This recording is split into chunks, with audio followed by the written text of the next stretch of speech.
Buenas tardes. Bien, lo primero, bienvenidos.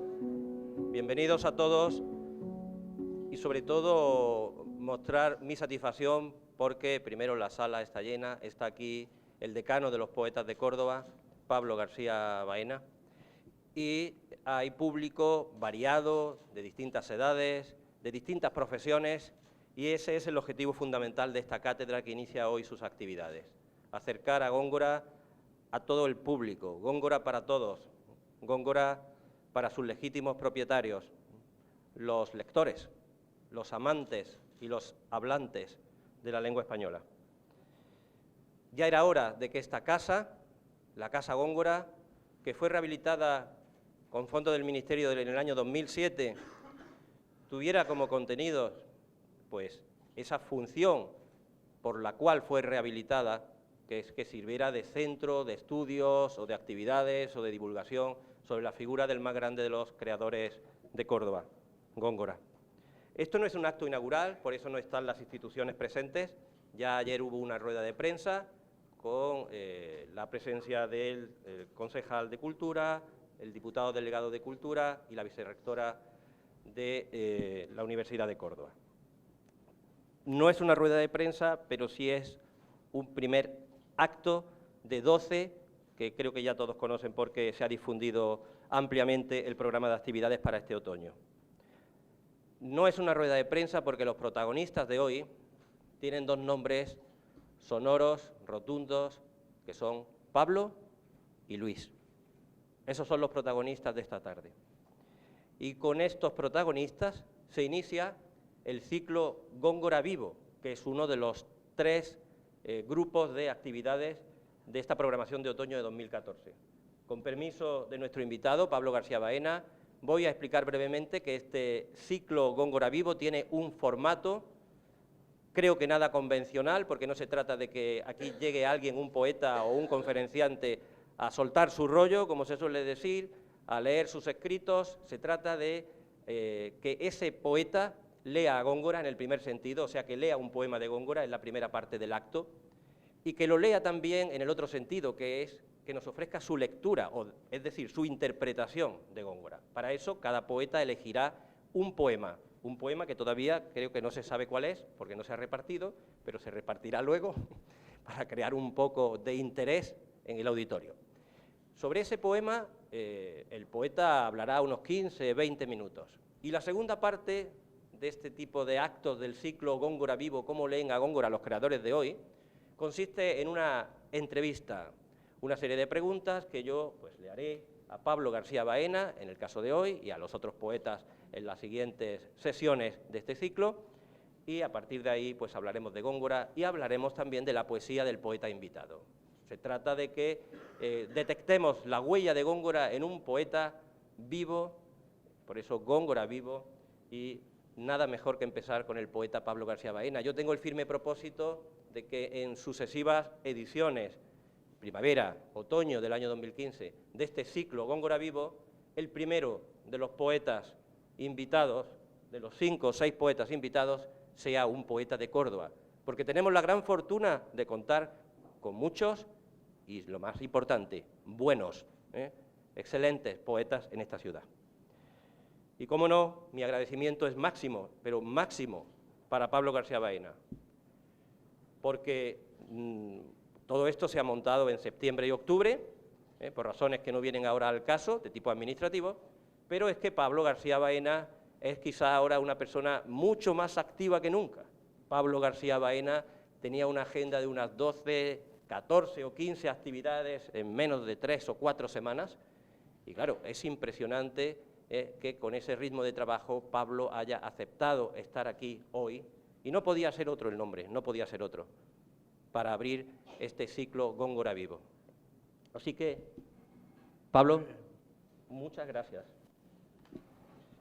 Muchas gracias. Pablo, perdona, un minuto más. Yo sé que Pablo García Baena no necesita presentación. En España no necesita presentación, y mucho menos en Córdoba. Pero eso no significa que no la merezca, aunque sea breve. Bastaría con decir lo que hemos dicho ya, que es el decano de los poetas de Córdoba, pero voy a ser un poco más atrevido. Voy a decir que Pablo no es solo poeta. como el Altazor de Huidobro, Pablo es poeta y mago. Poeta y mago porque hizo magia muy pronto, en una ciudad como esta, Córdoba, cuando la ciudad estaba sumida en la tristeza, en el oprobio, años después de la Guerra Civil, y él fue uno de los principales artífices de un mágico milagro, por eso digo que es mago, que ocurrió aquí, en los años centrales del siglo XX, cuando España era un páramo en más de un sentido, junto a un grupo de amigos muy conocidos, con los que él, se lo he oído decir varias veces, habla constantemente por las noches. Pablo fundó la revista Cántico en el año 47, una revista que tuvo 2 etapas y concluyó en el 57. Y en esa revista uno podía encontrar verdaderas joyas, podía encontrar joyas de poesía hispánica, pero podía encontrar traducciones de poesía extranjera, que era muy difícil de leer aquí en España, y mucho menos en Córdoba. Podía encontrar arte, podía encontrar páginas impensables para esa época y para una ciudad de posguerra. Entre otras cosas, fue la revista que le dedicó el primer homenaje en España a uno de los grandes poetas del siglo XX, el sevillano Luis Cernuda. La estética de Pablo, centrándonos ya en su propia poesía, yo creo que sería simplificar mucho llamarla barroca. Cada vez descreo más de este marbete, de esta etiqueta del barroco. Pero es una estética que permite enlazar corrientes fundamentales de la poesía hispánica. Me estoy refiriendo al modernismo hispánico, la generación del 27 o el grupo de los novísimos, al cual, pues, o para el cual Pablo es un modelo. Pensemos en poetas como Guillermo Carnero, que pertenece, opera Jim Ferrer, que va a cerrar este ciclo Góngora Vivo y pertenece a los novísimos. La poesía de Pablo tiene un fundamento firme en los códigos sensoriales, en el ansia de perfección artística. Y esto nos recuerda algo: códigos sensoriales, ansia de perfección artística, es algo que comparte con su amigo Don Luis. Ansia de perfección artística, códigos sensoriales. Su primer libro se tituló Rumor oculto, del año 46. No voy a hacer el repaso a todos sus libros, pero Rumor oculto, primer título, es ya un pleonasmo, toda una declaración de intenciones sobre su propia poesía. ¿Cómo es la poesía de Pablo? La poesía de Pablo es sosegada, es honda, es rumorosa y a la vez intensa, deslumbrante, exquisita.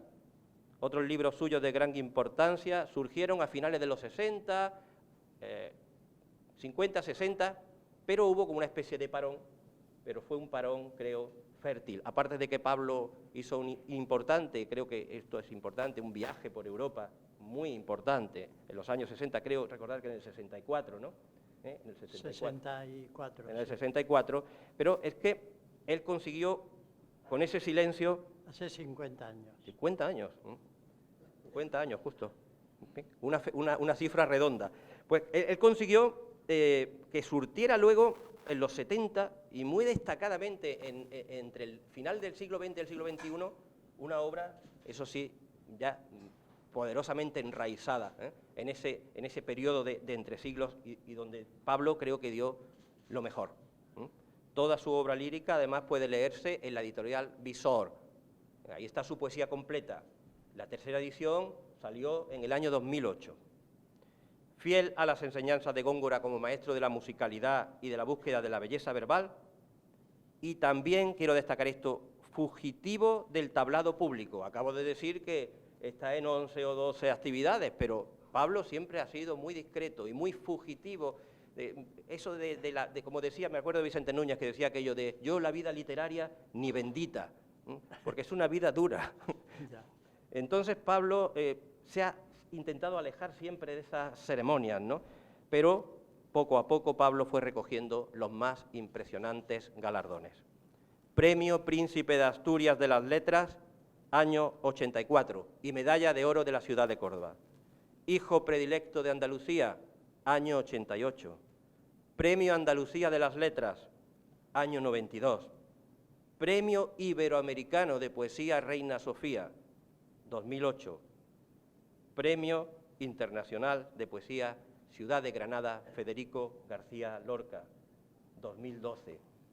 La obra de García Baena ha ejercido una influencia poderosa y duradera en la de los poetas más jóvenes, que trataron de alejarse, además de lo que se llamó los presupuestos realistas. En este siglo de fetichismo visual y táctil, a veces me preguntan con insistencia, ¿dónde están las huellas de Góngora en Córdoba?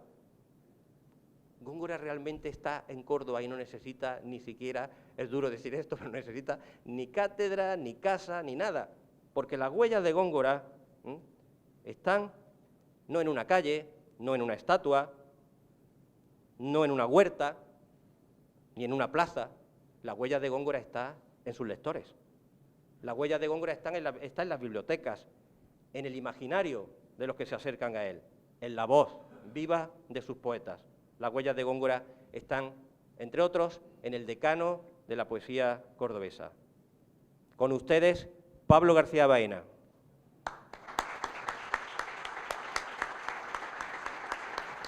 Buenas noches. Mejor. En primer lugar, agradecer a Joaquín Roses y a la cátedra Luis de Góngora, al fin ya uniformada de una manera más real. Y en esta casa, donde no vivió don Luis, por cierto, pero que pudo haber conocido a lo mejor a alguno de sus moradores en su época, porque la casa sí pertenece más o menos al siglo XVII y quizás anterior. Por eso no sería extraño, ahora que se habla tanto de apariciones, que nos encontráramos a don Luis por alguno de estos pasillos. Y quizás nunca mejor que esta noche en la cual lo vamos a invocar como si se tratara de una mesa espiritista.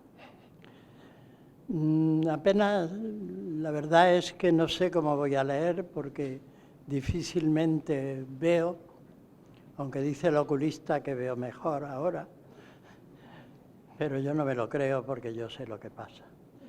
De manera que intentaré, traigo una letra muy grande, en fin, me han puesto toda serie de focos y yo intentaré por todos los medios hacerlo lo mejor que pueda.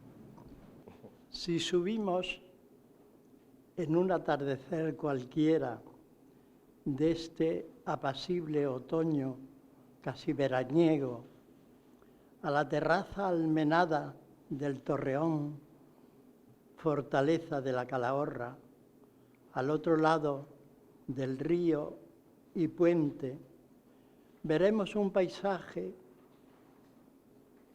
que parece inmutable en el tiempo, pero donde la catedral es un cuerpo que se alza vivo sobre tejados, campanarios, miradores, y si hay un hueco, allí surge la aguja verde del ciprés o el ventalle abanicar de una palmera. Este paisaje es la postal tópica de la ciudad de Córdoba, como la vieron en pintura o grabados a través de los siglos los hombres del Renacimiento, del Barroco, los viajeros románticos en sus escritos. Pero nadie nunca acertó, ni pintores ni poetas, a compendiar en 14 líneas la grandeza y el alma de una ciudad, río y torres, campos abiertos o escarpados, nobleza y saber de sus gentes, como en el soneto a Córdoba de don Luis de Góngora, que dice así: oh excelso muro, oh torres coronadas de honor, de majestad, de gallardía, oh gran río, gran rey de Andalucía, de arenas nobles, ya que no doradas, oh fértil llano, oh sierras levantadas, que privilegia el cielo y dora el día, oh siempre gloriosa patria mía, tanto por plumas como por espadas. Si entre aquellas ruinas y despojos que enriquece genil y dauro baña, tu memoria no fue alimento mío, nunca merezcan mis ausentes ojos ver tu muro, tus torres y tu río, tu llano y sierra, oh patria, oh flor de España. Es un atrevimiento atreverse a hacer algún comentario al soneto de Góngora. Y en esta tarde solamente unas anotaciones ligeras y sin duda osadas al soneto gongorino, ya más que estudiado por innúmeros y notables investigadores de don Luis, notables todos y entre ellos inolvidable el eminente Dámaso Alonso. En el verso 10, esto ya las anotaciones que yo con una impresionante osadía me atrevo a anotar sencillamente. En el verso 10 leemos que enriquece genil y dauro baña. Y sorprende el trueque de los verbos. Todos los ríos bañan y enriquecen sus orillas. Pero en estos ríos granadinos conviene más el enriquece al Darro por su mismo nombre, que pregona su fábula aurífera, sus arenas doradas, el oro en sus piedras, oro el Dauro le presta, citas todas de diversos sonetos gongorinos.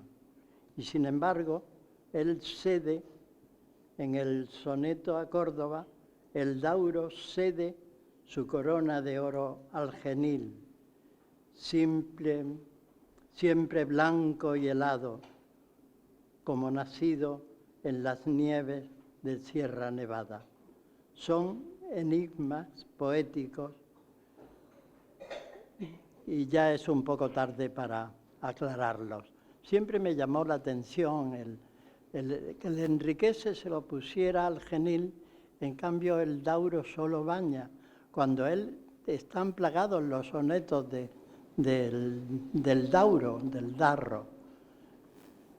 Había en el Museo de Córdoba, creo que ya no está, un cuadro que era la alegoría del río Darro, y se atribuía, no sé si con autoridad o simplemente como atribución, a Alonso Cano. Le pregunté a Fuensanta, la que fue directora, por ese cuadro un día, y me dijo que estaba en el Museo de Granada. Comprendo que allí, pero vamos, aquí también nos traía un poco el recuerdo del Dauro tan mencionado por don Luis. Era un adolescente tendido, desnudo, con un cetro en la mano que coronaba una granada, y verdaderamente pues se veía las arenas doradas, casi como las nombra Góngora. Otra anotación, ligeras todas, es la de esta que voy a leer: sierras levantadas que privilegia el cielo. Están en los versos cuarto y quinto. Ese privilegio de que nos habla Góngora puede ser su clima apacible, la fertilidad de sus cultivos, la nobleza de sus habitantes. Sierra de los Santos se llama también a la serranía de Córdoba.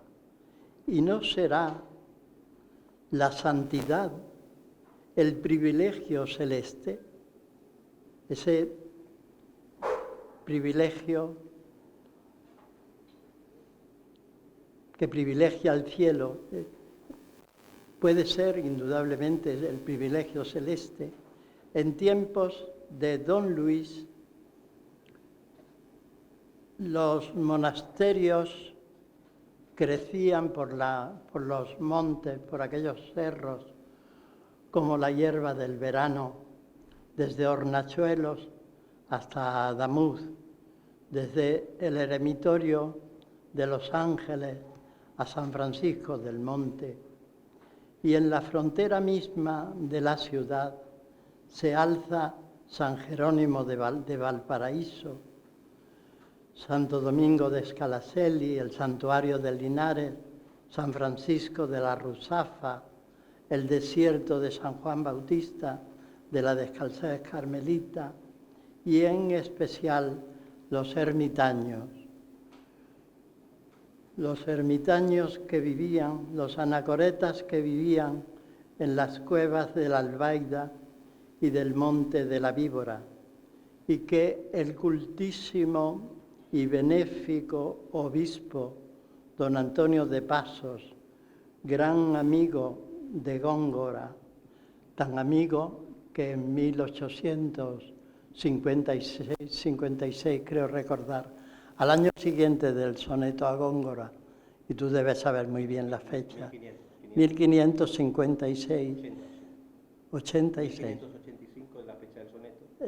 El año siguiente. Al año siguiente es el soneto de don Antonio que hace pidiendo la salud para el obispo que padecía una enfermedad. Es un soneto especialísimo de Góngora, donde se invoca más a Apolo y a los dioses mitológicos más que al mismo crucificado. Pero bueno, dejando esto, volvemos a que don Antonio de Pasos logra reunir en comunidad el año de gracia de 1583 en el yermo de Nuestra Señora de Belén a todos estos ermitaños que vivían dispersos en los campos cercanos, como ya he dicho, de la Albaida y del Monte de la Víbora. Allí estuvieron hasta que en 1900 no sé cuántos, Fray Albino los ahuyentó. La Tebaida cordobesa no estaría completa sin la memoria de los cenobios mozárabes, Ambrosio de Morales, San Eulogio, Álvaro Paulo. Nos cuentan de sus monjes y monjas que desde sus conventos serranos, de nombres tan pintorescos como Gumiel, Froniano, Peñamelaria o Cute Clara, bajan a la ciudad para ofrecerse en martirio, y la sierra se convierte en el huerto cerrado donde se alzan bermejas y doradas las palmas de los mártires. Los cronicones nos dicen sus nombres: Cristóbal y Leovigildo, Pablo, Natalia, Jorge, Teodomiro, Áureo, Fandila, Jeremías, Digna, Columba, Argimiro, Rodrigo. Serían innumerables, interminable la lista de los mártires. Y la Jerusalén celeste tiene, como en el cuadro de Ángel María de Barcia, su espejo en las ondas del Guadalquivir, no menos claras que un Jordán de penitencia. Todo este fervor lo vivió don Luis en los años, no lo mozárabe, me refiero a lo contemporáneo de él, claro. Lo vivió don Luis en los años de su adolescencia. La invención de las reliquias de los santos mártires ocurre en 1575 y alrededor suyo hay una ciudad enfebrecida, con procesiones apasionadas, con apariciones y rogativas. Todo esto, a pesar del desmayado entusiasmo religioso del poeta, no se puede decir que Góngora sea un poeta, y la prueba está en el soneto este del obispo Vazos, que él transmuta el cielo cristiano en un Olimpo paganísimo. Bueno, seguimos. A pesar del desmayado entusiasmo religioso del poeta, calaría hondo y con el tiempo, con el hastío y el desengaño de la corte, volvería a Córdoba y repasaría, como en un libro, aquellos días, leyendo la áurea leyenda en sus páginas. Y surgiría de nuevo, perdón por la malísima lectura, y surgiría de nuevo su ciudad, surgiría de nuevo su llano y sierra, su patria, oh flor de España. Yo creo que sí, he terminado. Lo siento.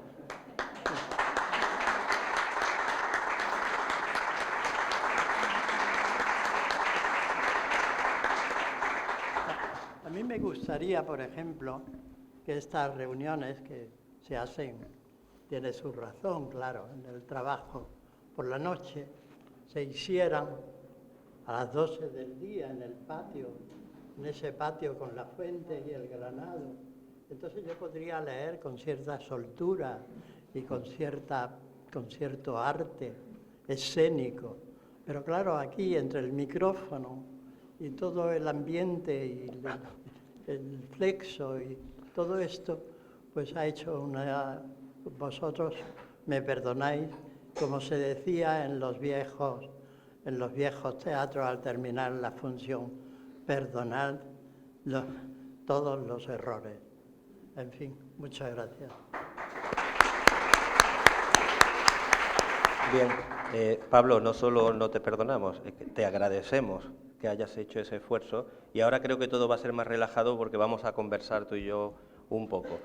Yo tengo el propósito también, después de las lecturas que hagan los poetas, no hacer ningún tipo de comentario sobre el texto concreto, porque además me conozco y podríamos estar hablando de ese texto pues una hora, y no es plan. Entonces hay que pasar a la segunda fase de este acto, que es pues la entrevista, la conversación relajada sobre una serie de preguntas. Y yo, la primera pregunta que le haría a Pablo es, ¿tú cuando oíste hablar por primera vez, oíste nombrar a Góngora? ¿Oíste por primera vez el nombre de Góngora? Bueno, yo lo he contado en artículos, lo he repetido mucho, ¿no? Cuando en los días santos, que podía ser el Corpus, o el día de las lamentaciones en la Semana Santa, mi padre, con un tío suyo, muy aficionado a la música, íbamos a oír el coro de las lamentaciones o de cualquier oficio religioso que hubiera en esos días señalados. Y siempre mi padre, de la mano, podría tener 6, 7 años, 8. Mi padre me llevaba hasta el rincón más oscuro de la catedral, donde en la capilla de San Bartolomé están las cenizas de don Luis de Góngora. Y la aclaración solo era un gran poeta. O sea, para mí Góngora lo tengo casi desde la cuna. Para mí no es una cosa que yo haya aprendido a través de estudios. No, era una cosa viva, ¿no? Era como si lo conociéramos, un señor que entierran aquí en esta capilla. Sí. No sabía ni qué siglo ni qué nada. Era un poeta grande, según mi padre. Muy bien. Ese es el primer momento. Y Luego, me permites... Sí, sí, sigue. no, luego, pero yo creo que ya me tendrás que preguntar por Por escuela eso, sí. y Para cosas. hacerlo un poco más ágil, si Claro, quieres. claro. Porque claro, tú oyes hablar de Góngora, ves ahí un señor que está enterrado. Sí. Por cierto, que está en la en la capilla allí, que corre por internet una cosa que no es un bulo, que es verdad, es que al lado, justo al lado, están los aseos. Para los turistas, Sí, sí. justo al lado de la urna de donde está Sí, Góngora. exactamente. ¿Vale? Exactamente. Bueno, para que se tome nota. Y la segunda pregunta que yo te haría en relación con esto, ¿tú recuerdas algún profesor de tu colegio, no sé, que te despertara el interés, no ya por Góngora como una persona que tú visitas allí que está enterrada, sino por la poesía de Góngora, el interés por la poesía de Góngora? ¿Recuerdas algo de esto? Pues... ¿Algún profesor en concreto? Sí. En el año del centenario, del tercer centenario, el año 1927, no en ese año, pero en ese año el ayuntamiento hace un pequeño cuadernillo que escribe don José María Rey, que era el cronista de la ciudad, sobre don Luis de Góngora. Indudablemente a mí con 6 años no me darían el cuadernillo, pero sí me lo dieron después, 1 año o 2 después. Y ya todavía recuerdo cómo empezaba aquel cuaderno, porque don José María, el que era cronista de la ciudad, el que escribió el folletito regalo del ayuntamiento, nos visitaba de cuando en cuando a los niños en el colegio público López Diegues, porque él vivía muy cerca, vivía precisamente en la calle Hermanos López Diegues. Y él, de cuando en cuando, quizás porque tenía una cierta amistad con profesores de allí, iba y nos hablaba a los niños. Y entonces debió ser cuando un día de estos me entregó su folleto, que todavía recuerdo cómo empieza. Dice: detén, niño, tus pasos ante una casa de aspecto antiguo en la alegre plaza de la Trinidad. También es verdad que con este profesor, algunas veces ya mayores, ya en vísperas de ingreso en el instituto y tal, pues nos visitaba y hacíamos una especie de turismo iniciático en las glorias de Córdoba, digamos, ¿no?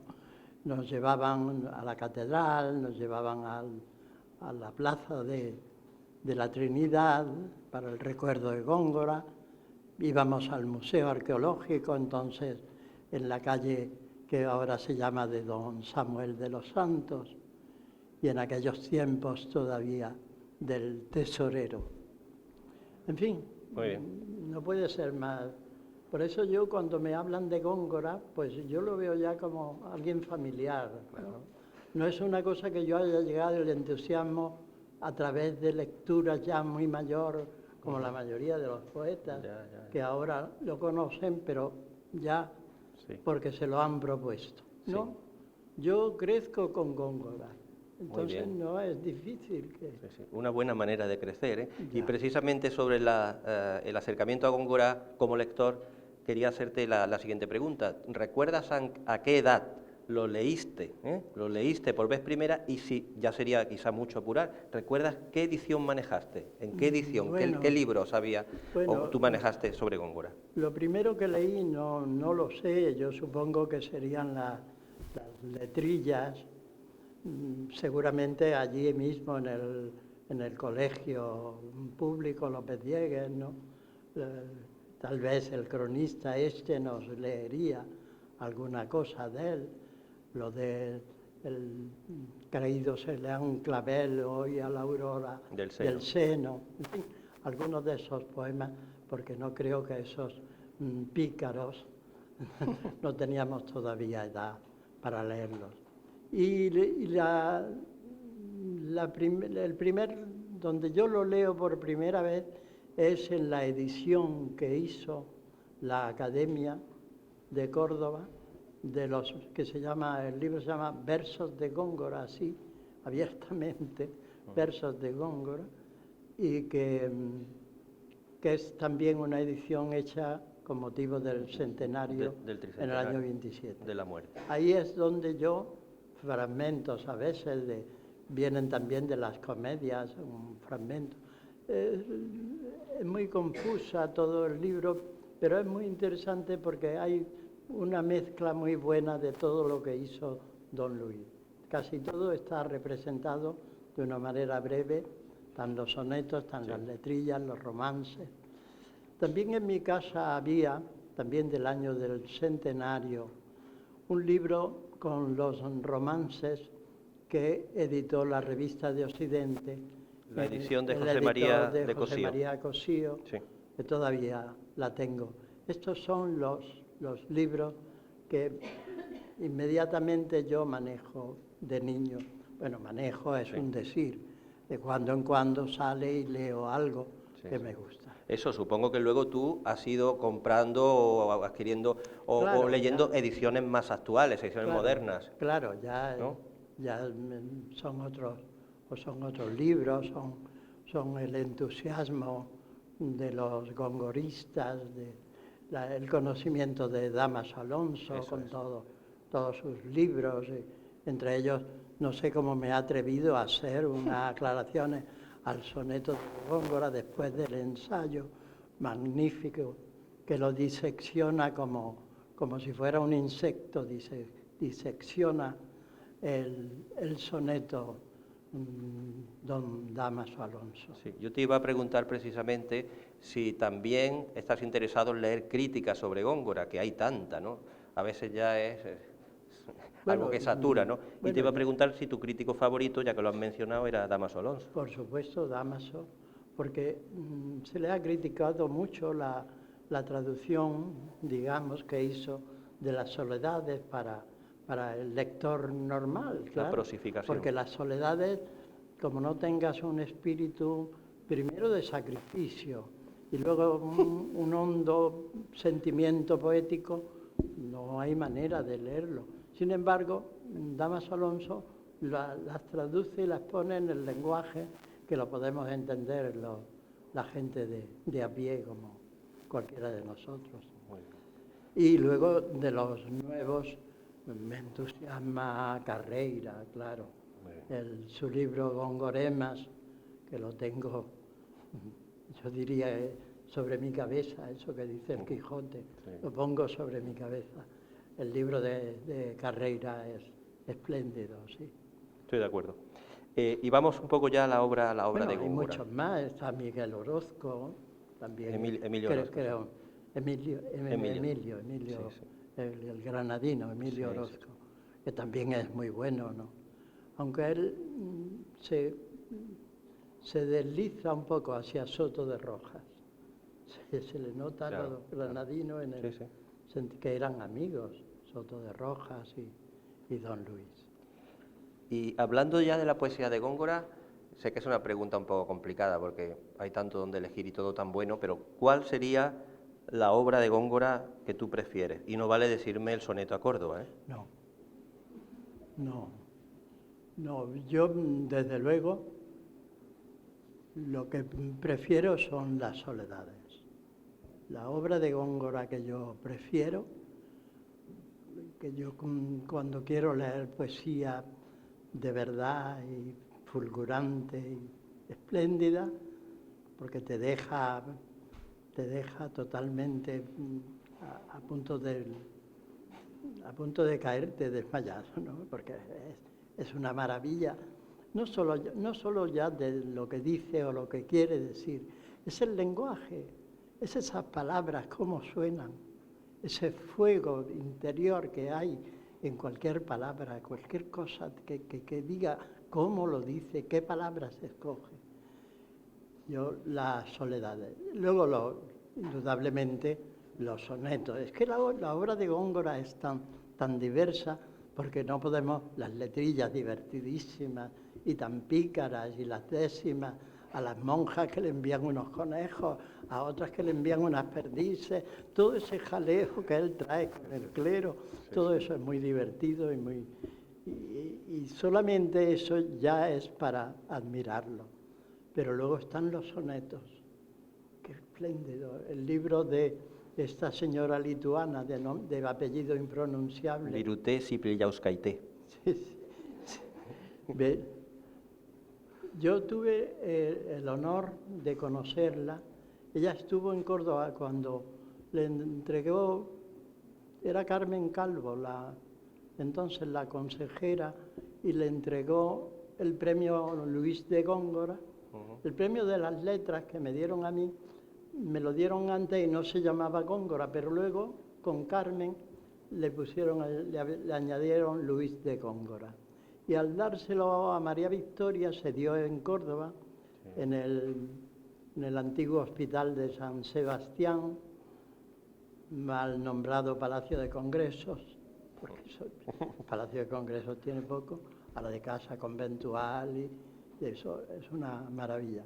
Bueno, pues allí la señora lituana esta, Birute Sipliauskaite, yo sé que tiene un acento final, que es lo único que te pone los pies en el suelo porque es impronunciable. Y tuve el honor de que me la presentaran, estuve hablando con ella un momento y oí su conferencia sobre Don Luis. Fue una tarde inolvidable. Vamos a avanzar un poco. En tu opinión, ¿qué crees que ha aportado la poesía de Góngora a la poesía del siglo XX? Bueno, es que la poesía del siglo XX hubiera seguido con Núñez de Arce y si no descubren a Góngora.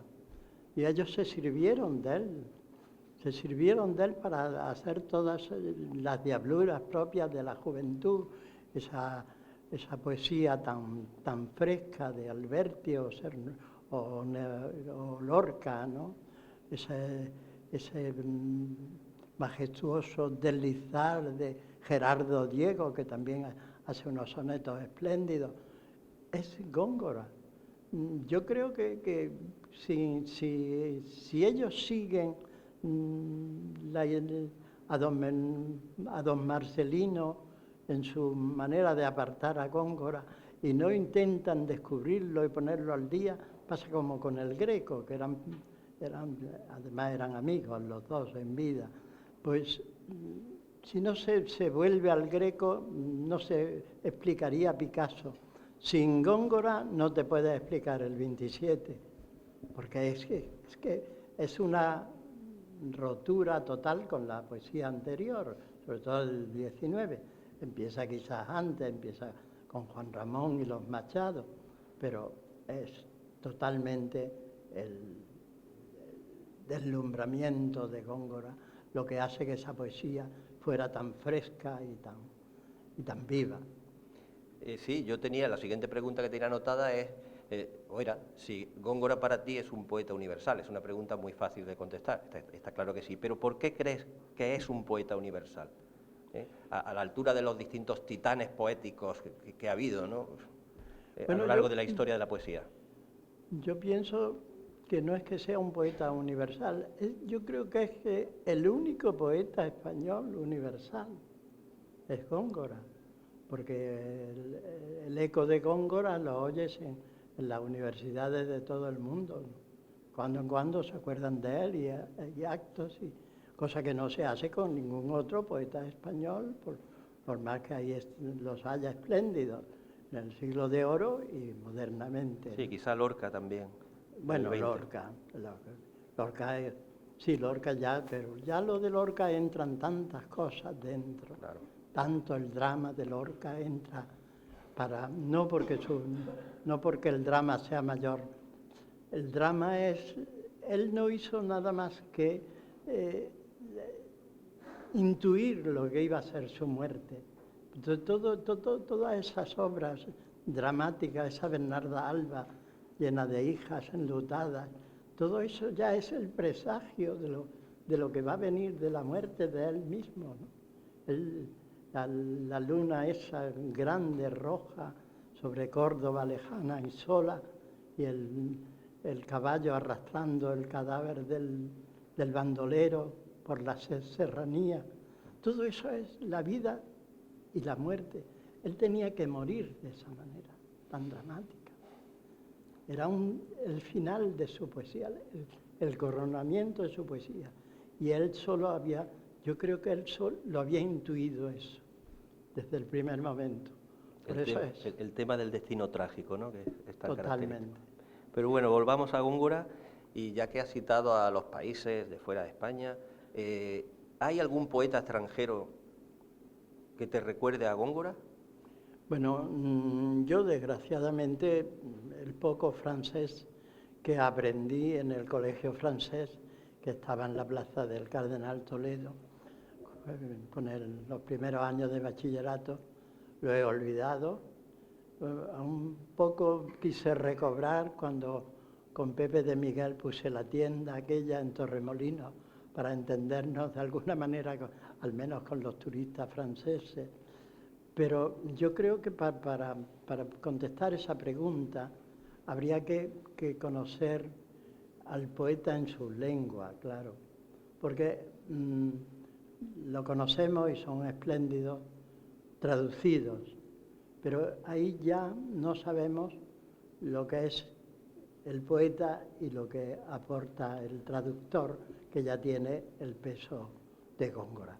Mallarmé, la Herodiada, toda esa serie de cosas que se han nombrado siempre, incluso Eliot, ese fulgor de niebla, de oscuridad, con luz impresionante, eso es muy Góngora, y está en Eliot también.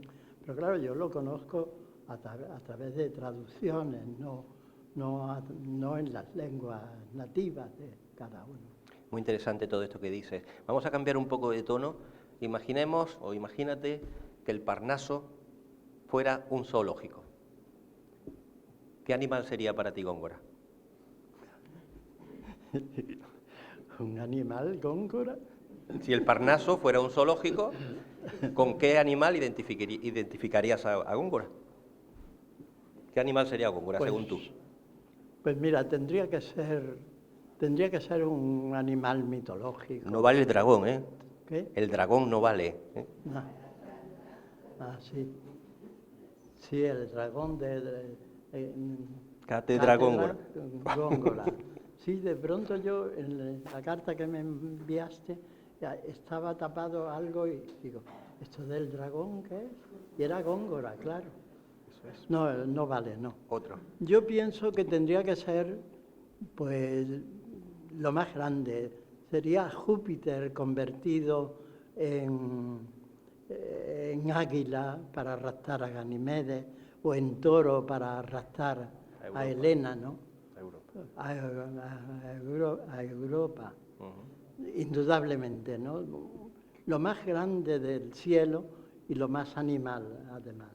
Porque Góngora es donde él está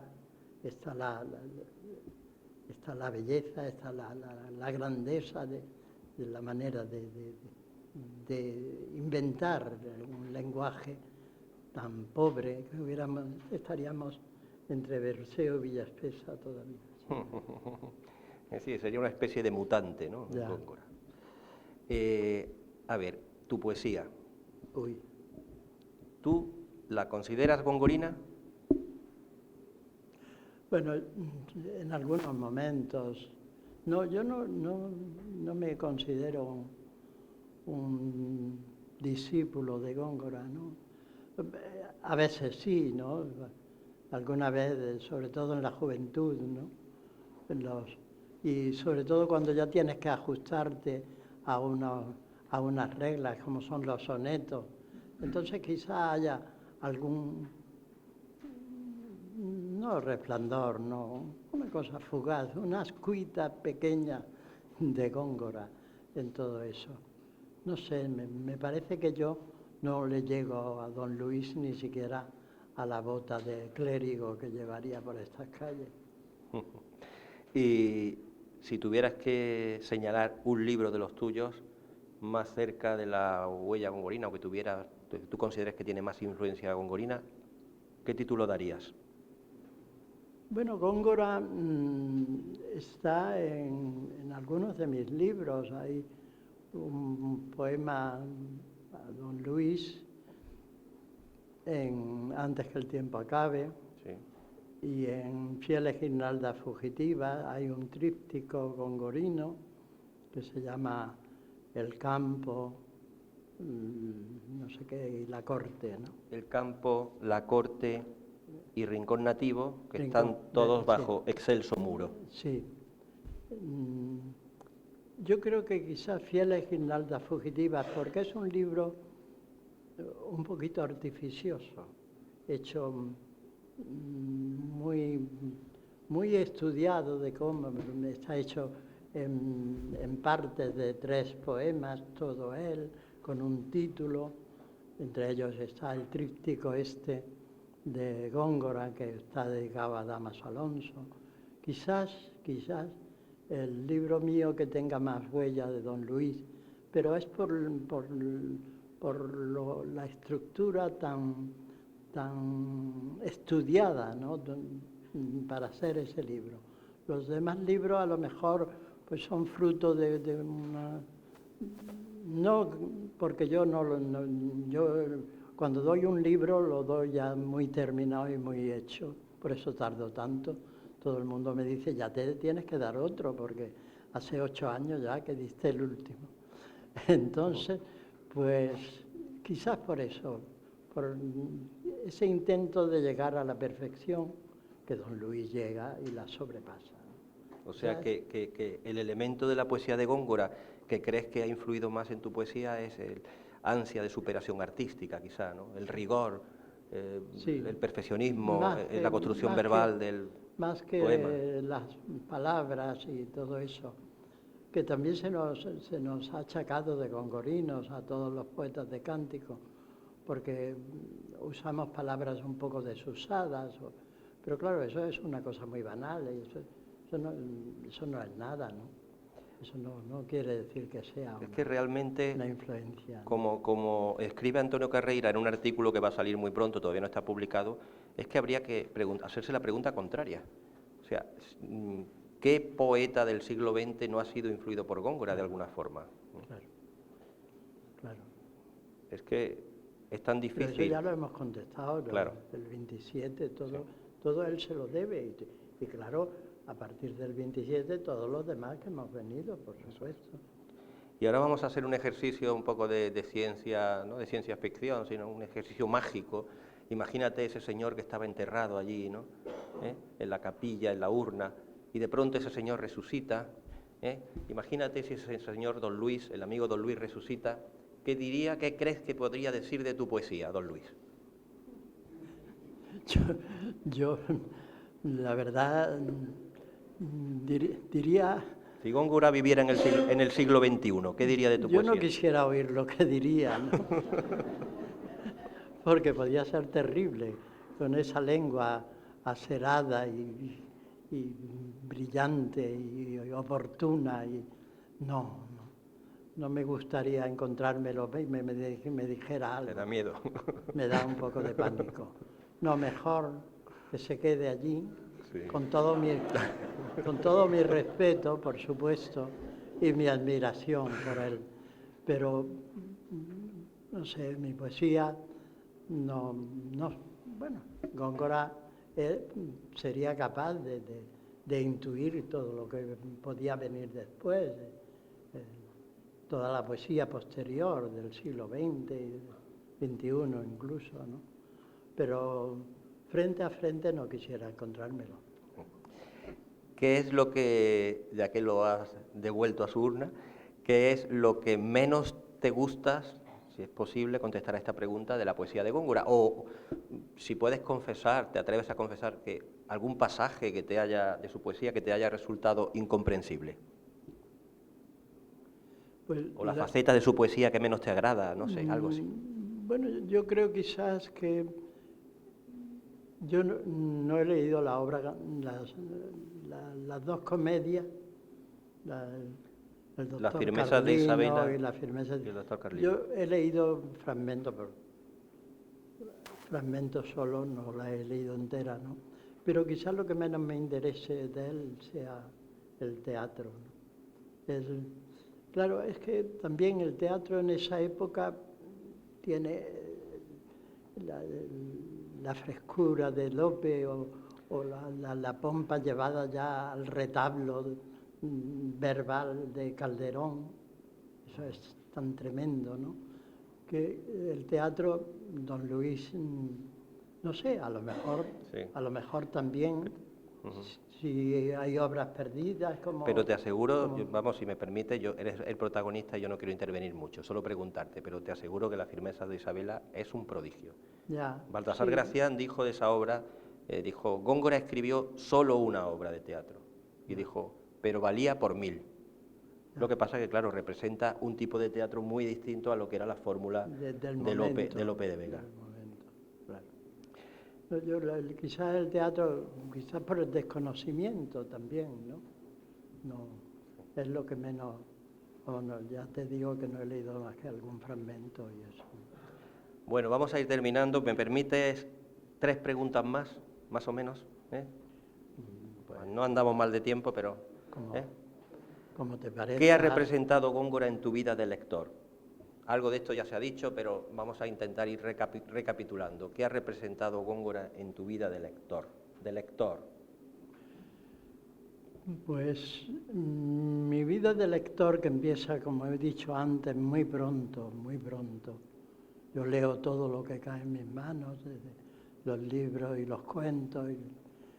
Pues Góngora representa quizás el afán de perfección, el afán de cuidar el verso, el afán de medir exactamente, de buscar la palabra que más se ajuste al pensamiento tuyo en ese momento. Góngora para mí es un afán de superación, un afán de llegar no a lo de Góngora, pero sí asemejarme lo más que pudiera a él, ¿no? Eso es lo que representó siempre, y parece que yo lo intuía incluso cuando yo no escribía ni nada, ¿no? Pero también era casi en esa perfección casi una norma también de vida, llevado a los días de cada uno, ¿no? No sé, creo que Pablo, sería mira la sala, a que ves a muchos jóvenes. Sí. Han venido aquí a escucharte. Bueno, estupendo. Y a oír hablar de Góngora también. Entonces te voy a pedir que le expliques a estos jóvenes por qué, algunos de ellos serán poetas seguro, por qué deben leer a Góngora, por qué los jóvenes de hoy deben leer a Góngora.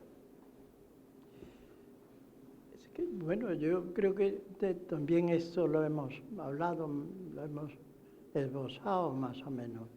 Es que sin Góngora habría una desorientación. Yo no me puedo explicar la poesía de hoy y está, en esa poesía de hoy está también la de ellos, ¿no?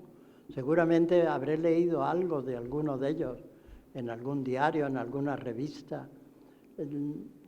Yo no me explico que se pueda escribir sin conocer a Góngora.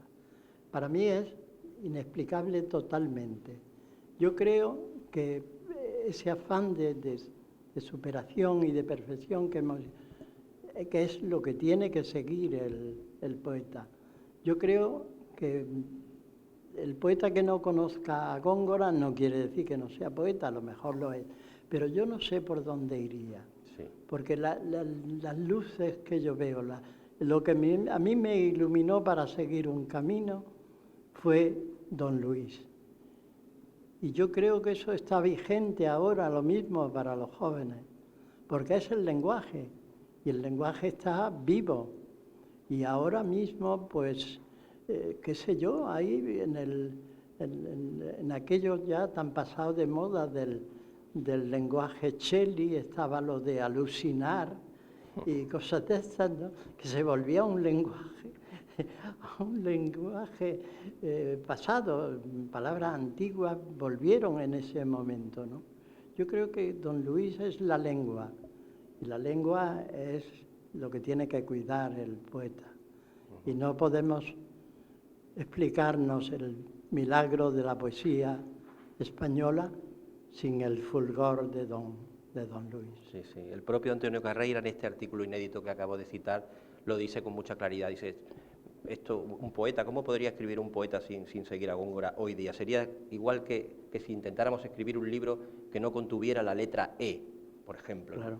Y por eso dice, muy ingeniosamente, que la literatura, gran parte de la literatura del 20, se ha escrito por esa misma razón, porque todo lo demás suena inferior, que gran parte de la literatura del 20 se ha escrito con mascarilla, claro. Porque todo huele a Góngora, ¿eh? Y esa literatura del 20 se ha escrito con mascarilla, ¿no? Vamos a terminar ya, y ahora, para terminar, un juego, o una pregunta de estas típicas de los medios audiovisuales, ¿no? Imaginemos que estamos en un programa de estos nefastos. ¿Qué y yo color te digo, prefiero? No tanto. No qué color prefieres, pero imaginemos que tienes tienes una urna, iba a decir, no una urna, un saco de palabras, muchas, ¿eh? Y tienes que elegir una. Elige una sola palabra, ¿eh? Que represente lo que para ti es Góngora, solo una. Es muy difícil. Se ha hablado se le ha comparado siempre con astros, la estrella inextinguible. Gracias. El fulgor, todo eso se le ha aplicado. Pero yo diría sol. Sol. El sol, cuando yo paso unos días en Málaga, bueno, he pasado muchos años, pero últimamente voy a un sitio donde veo el amanecer sobre el mar. Por eso una palabra solo tendría que ser el sol y el mar. Y el rayo primero rojo, ese rayo rojo que salta de pronto sobre el agua y lo ves que avanza hasta ti y te llega. Eso sería el sol y mar. Hay que unir dos elementos tan primordiales para poder vivir como esas dos palabras. Pero si hay que escoger una, el sol, el amanecer, ese momento, y sobre el mar y el rayo que llega. Gracias, Pablo. Ha sido un placer. He aprendido mucho de ti y de Góngora. Gracias. Espero también que al público le haya gustado, y ahora es el momento de que el público, porque claro, la cátedra Góngora tiene que definirse por una palabra, que es la palabra es diálogo, acercamiento de Góngora al público. Entonces, es mío. Le pediría al público que hiciera preguntas a nuestro invitado, a Pablo, en esta línea, ¿no? Sobre Góngora, sobre su poesía. Creo que no puede terminar un acto como este sin alguna pregunta por parte del público. ¿Alguien se anima? Sí. Por hacer alguna pregunta, me acuerdo cuando me contabas, y me divierte mucho cuando me contabas que en los jardines de la agricultura, Los Patos, había una biblioteca. Sí. Ibas a leer, que te reñía el conserje. Sí. ¿Era Góngora uno de los libros que a él no le parecía que tú debieras leer? No, era Séneca. Porque era la biblioteca Séneca, era como un kiosco.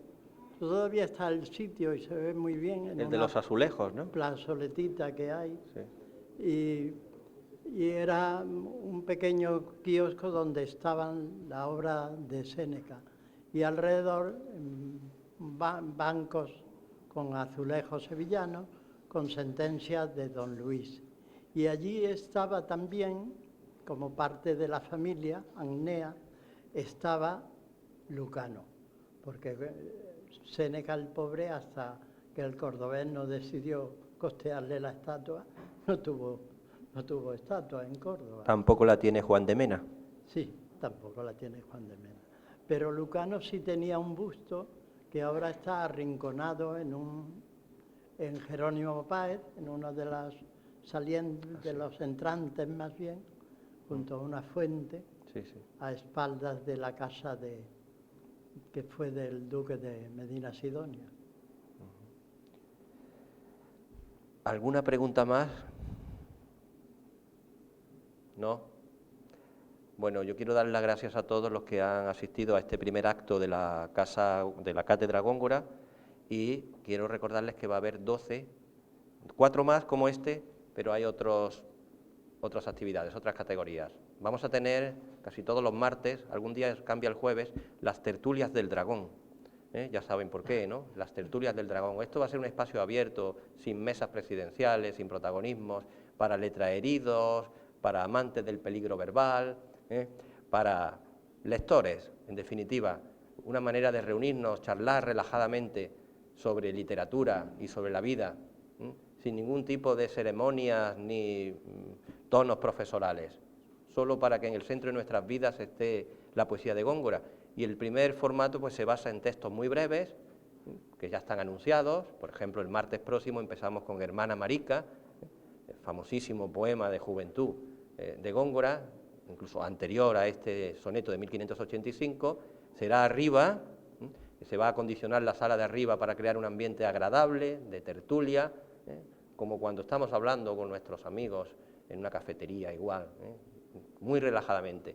Luego tenemos el ciclo, eso será el martes, el 4, martes, el día 6 vendrá Antonio Carvajal, de Granada, y el día 8 se presentará el libro, no una presentación institucional de las instituciones que lo han patrocinado, sino una presentación más académica, el libro El universo de Góngora, orígenes, textos y representaciones, que es fruto, un libro de 460 páginas, fruto del Congreso Internacional que se celebró aquí en Córdoba, en el Rectorado, en noviembre del año 2011, y que además tuvimos la fortuna de que fuera, lo recordarás perfectamente, inaugurado por el invitado que tenemos hoy aquí con nosotros. Así que 3 actividades para la semana que viene, y les animo a que asistan a este dragón que está empezando a echar fuego, como en Juego de Tronos, ¿no?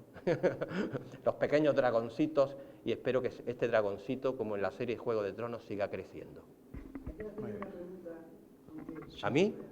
Ah, no, yo no. A él, a Pablo García Baena, que le tengo mucho cariño porque te recuerdo, compartimos un momento muy especial que fue con Vicente Núñez, cuando el centro lleva su nombre, de Aguilar. Sí. Bien, allí fue una maravilla el contar contigo, aunque si recuerdas, el tiempo estaba muy mal, venía de Málaga, pero bueno, aparte de eso, en lo que quería darte las gracias por por lo menos a mí, haberme acercado a Góngora mucho y haber descubierto y de qué manera lo transmites, su poesía. Y quería preguntarte si en la actualidad también utiliza o influye en tu poesía Góngora.